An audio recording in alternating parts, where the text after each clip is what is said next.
All right, this is chapter 14, section 1, and it's on how we use land. So, the objectives today are to distinguish between urban and rural land, to describe three major ways in which humans use land, and to explain the concept of ecosystem services.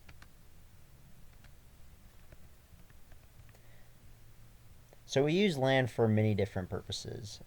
When we talk about land use, that can be things like farming, so growing our food, mining, so getting some of the precious metals and the ores that we use for, especially nowadays, like your iPhones, your electronics, um, how we use land to build cities, how we use land to build highways, and just for our own fun, for recreation.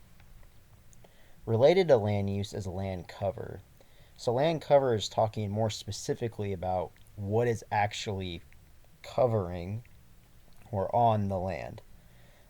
So, think of it like this farming would be how we use the land, but the land cover would be, that field of grain, whatever type of crop you're growing. Maybe it's corn. The land cover would be the field of corn. Or if it's a forest, the land cover would be specifically those trees that are in the forest. If it's a city, it's the land cover is going to be your parking lot. It's going to be your roads. So land cover is just kind of getting into more specifically what is kind of one of the components of the use.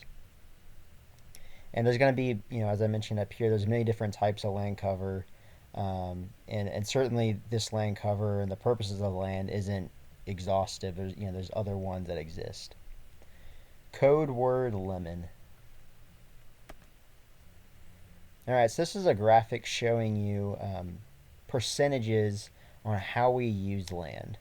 Um, what kind of at least jumps out to me is this 3% right here. This is representing your urban land use.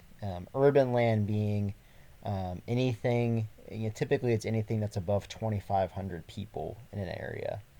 Um, so that can be obviously something as big as Houston, Texas, but it could also can be a lot of your smaller type towns that you wouldn't normally think of as being urban. And then parks and preserves, 14%, cropland, 18%. Kind of the rest of it is fairly well spread out. But the urban land where you have the most amount of people isn't really on that great amount of land. So that's something to kind of keep in mind. Because when we think of the land, we sometimes we tend to think of just where all the people are at, but that is very little of the actual land that's covering the earth. As I mentioned, urban is describing a city that has 2,500 or more people, and they typically have some sort of governing body, like a city council. Whereas rural, usually I think our most people's picture of rural is going to be accurate. You think of open land, you might think of a farm, um, but an important distinction is that you have to be less than 2,500 people. Less than 2,500 people. That pen did not write very well. Um, whereas with urban, you're at or greater than 2,500 people. 2,500 is just kind of a cutoff. Um, and when you think of land, keep in mind that really everything that we use comes from the land. All of our resources like wood, our crops and our minerals, and so kind of in the rest of this lecture, we're going to be talking about the different types of uses for land. All right, so where we live, you know, really until about 1850, most people would live in what we would call rural areas. Areas where you don't have, again, you're less than 2,500 people. It's typically going to be open space. You're going to have more farmland. Um, However, the once you had the Industrial Revolution, where we had the introduction of all this technology that allowed us to make these machines that made things like the mills and everything where we would process our food. That could be done by more machine work, and so you needed fewer and fewer people to be working the grain mill, which it caused a need for people to find jobs and find work. Um, And in addition, you had with the Industrial Revolution, you had better transportation.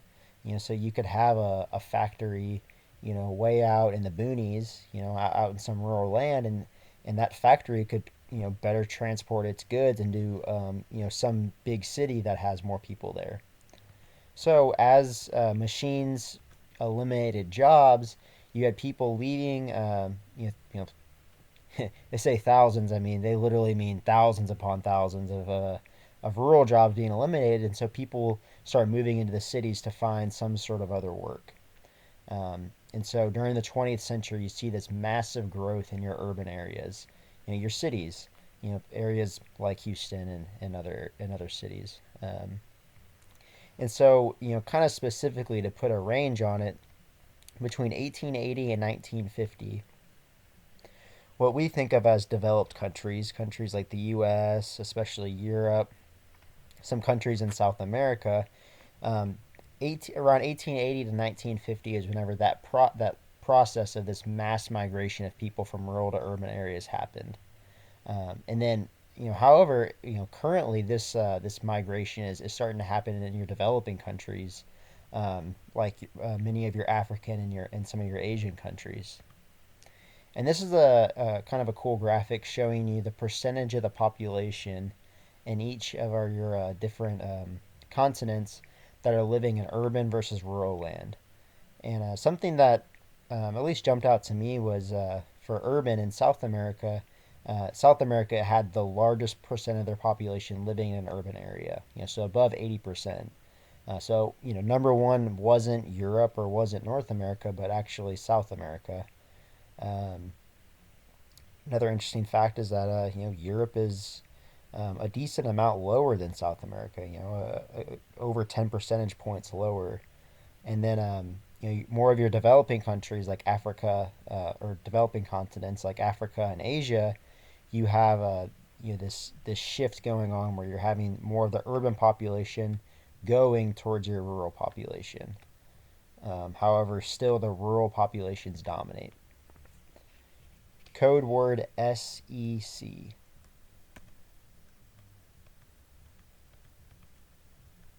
Okay, the urban to rural connection. Um, so regardless of where you live, whether you're in the city, you're in a countryside, you're still going to be dependent on the resources that are made in those rural areas. So these resources can be like clean drinking water, fertile soil, land to grow your crops, wood coming from trees. And the point here is that you can't forget about the rural areas. Just because, oh man, I really like New York City doesn't mean you can just trash the countryside and the environment surrounding New York City specifically. Because New York City or any other city wouldn't be able to exist and survive and continue to survive or be nearly as efficient as they are if it wasn't for their surrounding rural areas. So, an ecosystem service is describing some of the roles and the benefits that come from your rural areas. So, some of these services or their benefits are in this table or this table here. So, purification of air. So, um, purification of air. Think of your trees and all your other plants. They remove carbon dioxide through photosynthesis to make their food. Um, and in the process, if you remember carbon dioxide, which was CO2,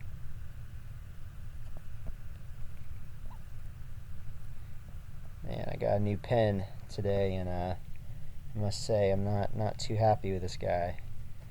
Um, we'll just go with the stylus here. Okay, so CO2. Remember, that was a greenhouse gas, and a greenhouse gas is one of those gases that absorbs energy that's coming back from the earth. And because these gases are absorbing the energy, they're trapping that energy on the earth, which warms up the earth. So you don't want zero carbon dioxide in the atmosphere, but if you get too much of it, it's like having it's like think of it like a blanket or something. You want a blanket to keep you warm, but if you keep adding too many layers of blankets, you're gonna start sweating and become too hot. Um, so plants are going to remove some of that carbon dioxide. Purification of water. So your soil. Whenever it rains and the water is going into the soil and traveling into the aquifer, to make up your groundwater, that process where the water travels from the surface. Let's try writing with this thing again. From your surface down to the water below. And all in here, you have all that ground that's filtering out that water, filtering out those pollutants. And you have preservation of soil and renewal of soil fertility. So that's going to be things like, whenever you have the weathering of rocks, like the wind or a river, it slowly breaks down the banks of that river. Think of like the Grand Canyon or something. It's that process slowly starts breaking down those rocks, and as you break down those little pebbles into further smaller particles, you start to make up your soil, and then renewing your soil. That also happens from your decomposers, your things like your fungus breaking down dead organisms to add more nutrients back to your soil. Prevention of flooding. So you want to have some sort of storage container, if you will, of land to hold all that water if it rains too much. Whereas think of a city. If it rains in the city, that water just flows right on top of that concrete, and so if you pave over the entire environment, there's going to be nowhere for that water to go, leading to flood water that can accumulate. Whereas if you have things like wetlands that can, kind of be these areas of land that we set aside for the flood waters to go to, it's kind of like a drain in a house. And then drought. So having your water cycle, the evaporation, condensation, precipitation of water to make sure we have enough water coming back onto Earth.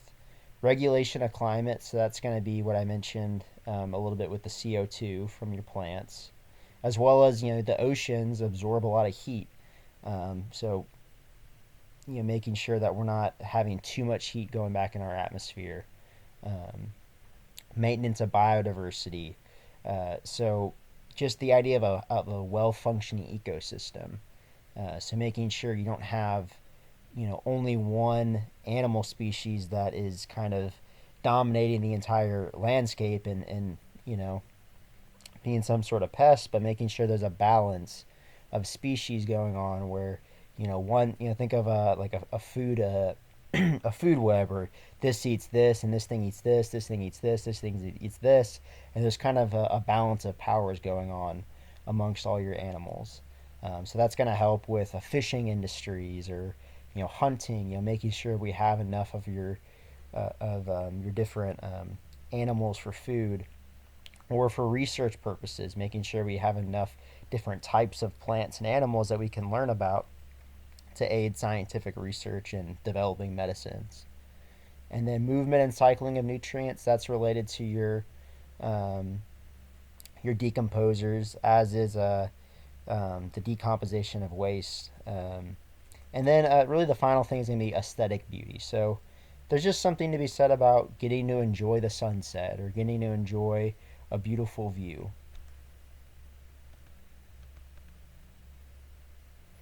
So the question is, well, how much rural land do we need?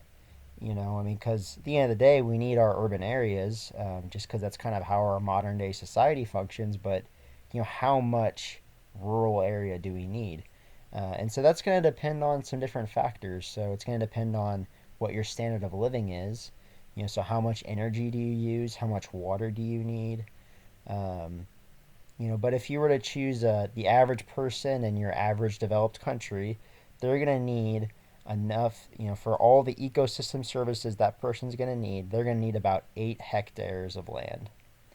And just to give you an idea of what a hectare is, 1 hectare is about one football field of land. So, for me sitting here making this video, in order for, me to have a well sustained ecosystem, I'm going to need about 8 football fields worth of land just for me. However, if you go to a developing country, where they have lower standards of life. They don't have access to as many resources as we do. Maybe they don't have access to all the technology that we do. Um, they're going to be operating on less than 1 hectare of land. So, pretty big difference. And something to be thinking about as these developing countries are becoming developed. You're going to need more and more land to provide those ecosystem services. And that's a really important point to remember. Um, Code word A&M. And that's going to do it for this video.